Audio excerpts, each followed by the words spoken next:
Bom dia, boa tarde, boa noite. Tudo bem, professora? Talidomida, vamos apresentar nosso trabalho sobre essa substância que foi polêmica entre a década de 50 e 60. Eu sou a Mayra. E eu sou a Lívia. Então vamos falar sobre a história dessa substância. É um medicamento que foi criado na década de 50 pela empresa alemã Chemie Runenthal, com o intuito de atuar juntamente com antibióticos no combate de infecções. Na época, não havia uma regularização para testes experimentais, então testaram com camundongos e humanos e comprovaram que esse remédio era muito bom e que curava algumas doenças. Então, em 1956, a talidomida foi liberada para o tratamento da influenza, a gripe. Com o tempo, esse medicamento, utilizado regularmente, tinha ação sedativa e as pessoas notaram que não causavam dependência nem sonolência, como os barbitúricos, que também eram remédio sedativo, hipnótico, anticonvulsivo e anestésico.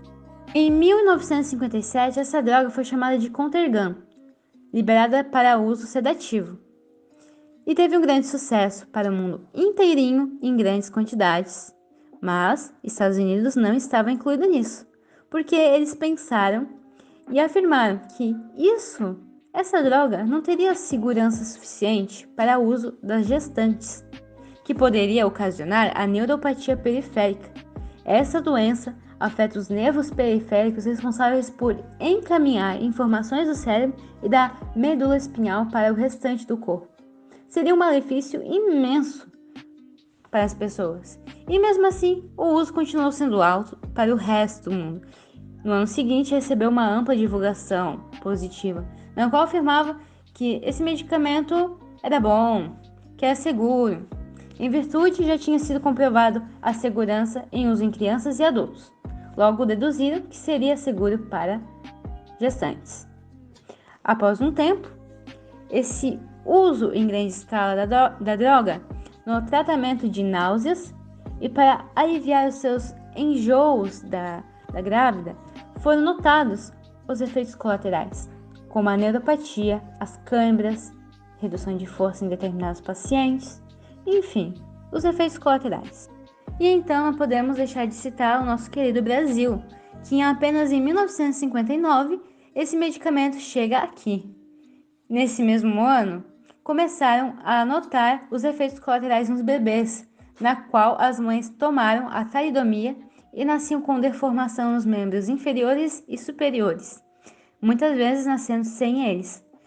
Então foi observado por dois médicos, o alemão Windus King Lenz e o australiano William McBride. Então, nesse processo de evitar a talidomida, em novembro de 1961, ela foi tirada de circulação, sendo iniciada uma regulação deste medicamento. E no Brasil, esse processo foi demorado. Assim, o medicamento foi banido de circulação só em 1965. Agora vamos para a grande pergunta, que é o porquê a talidomida causa mutações nos fetos. Isso ocorre pois a talidomida é uma mistura racêmica, ou seja, é feita por isômeros espaciais, também chamados de enantiômeros. Como vemos aqui na foto, temos o enantiômero S e o enantiômero R. Eu vou falar um pouquinho deles mais pra frente. Essa mistura racêmica da talidomida é opticamente inativa. Uma mistura opticamente inativa é quando temos a mesma quantidade de enantiômeros destrógeros que viram para a direita e levógeros que viram para a esquerda. Daí ela fica opticamente inativa. Essa condição dos isômeros espaciais resulta em diferentes propriedades no organismo humano, ou seja, ao invés dos enantiômeros juntos produzirem a afinidade do remédio, eles produzem uma ação diferente, sendo o enantiômero R, que é o destrógeno, tendo propriedades analgésicas, sedativas e antissentíveis, e o enantiômero S, sendo o levógeno, que é o teratogênico, o que causa as mutações. A gente viu um lado mais químico, agora eu vou falar do lado biológico. Segundo Bruno Câmara, que é um biomédico, a talidomida age degradando proteínas, em específico a SALL4. Essa proteína é um fator de transcrição. Um fator de transcrição seria, né, capaz de reconhecer e ligar especificamente uma sequência de DNA.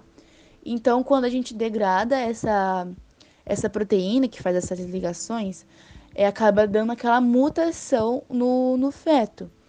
Então, se a gente for pensar que se o enantiômero S ele é o teratogênico e a talidomida degradando essa SALL4, então, consequentemente, o enantiômero S degrada as proteínas e também, com isso, né, degrada a SALL4, que é uma delas, assim causa a mutação nos fetos.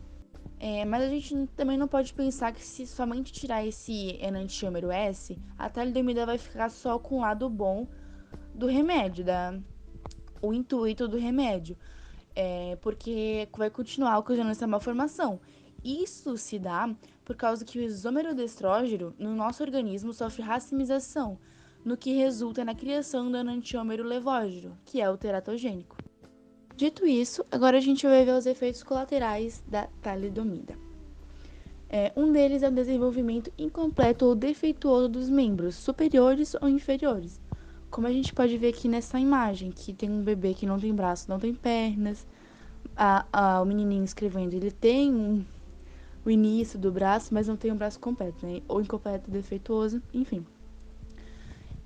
Também temos a malformação do coração, intestino, útero e vesícula biliar, efeitos nos músculos nos olhos e da face, surdez, desvio na tíbia e no fêmur. E conforme como a Lívia disse, supõe-se que foram 12 mil casos de malformação em crianças. Então, essas crianças aqui que foram citadas e mostradas na imagem, foram mais de 12 mil casos. São muitas crianças. E também obteve inúmeros abortos. Na sequência, houve um processo de julgamento, mas ele foi encerrado em 1971, quando as acusações foram retiradas em troca de que a empresa desse apoio às vítimas, indenizá-las, mas obviamente nem todas foram contempladas. Nesse caso, foi considerado um dos maiores erros da história da medicina. E por ser considerado um dos maiores erros da história da medicina, obteve também avanços medicinais, como, por exemplo, a Declaração de Helsinki, a qual estabelece normas éticas para pesquisas em seres humanos. A talidomida ainda é usada para tratar algumas doenças, como, por exemplo, a hanseníase. Essa doença é muito comum no Brasil, e alguns tipos de cânceres também. Porém, há um processo burocrático para gestantes e mulheres que não estão usando até 2 métodos contraceptivos, sob um rigoroso acompanhamento médico, para que nenhuma delas use essa medicação, a talidomida. Então foi isso o nosso trabalho, prof. Espero que tenham gostado. Até a próxima!